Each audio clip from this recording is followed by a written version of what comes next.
Как видя играта вътре, господин Бонети? Силен ли беше? Сложна ли беше партията?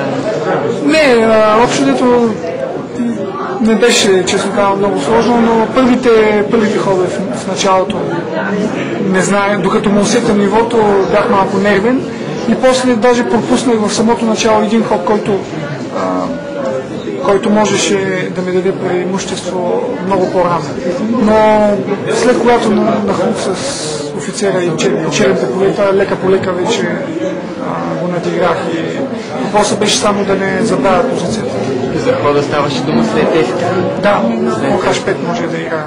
И в край може да взема дама по C4 или един ход по-рано. Един ход по-рано, да.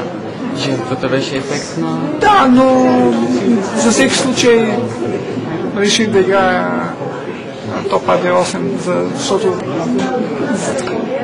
за всеки случай не бях съвсем сигурен 100%, че позицията е тази, но после си възстанових в главата партията и реших, че риска не е голям да взема дамата. С дамата временно да се жертва. За вас най-опасният съперник в момента? Всички са опасни. Най-опасният ще ми бъде той, който ще ми играе в първия кръг с него. И после втория. Всички са еднакво опасни. Ще зависи от спортната форма. Но турнирът е такъв, че предполагам, че има много резултатни партии. Много резултатни партии. С Софийското правило се очаква да бъдат по-дълги партии, доста по-ефективни. Да, и вероятно може би ще има и обрати. Хора, които започват добре, ще завършат зле. Тъй като 10 кръга са много такъв турнир. Тоест, много неща ще се случат за 10 кръга. Да. С Иван добра подготовка и подведохте. Да, вече коментираме точно кой конкретно също кой противник трябва да се изиграе. Какви варианти. Но разбира се, това ще продължава и с самото начало. Окей, благодаря ви.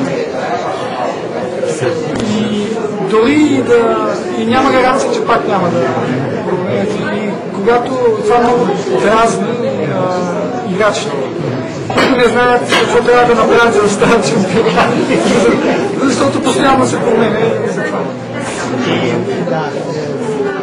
Турнирът в София другите участници, който са най-силен за вас, теоретично най-опасен е Манедянов. Теоретично. Защото е млад и е номер 4 по ранглистата. Но Адам Сикарски също са много опасни. Но ще се види първите кръгови, вероятно. Не знам. специално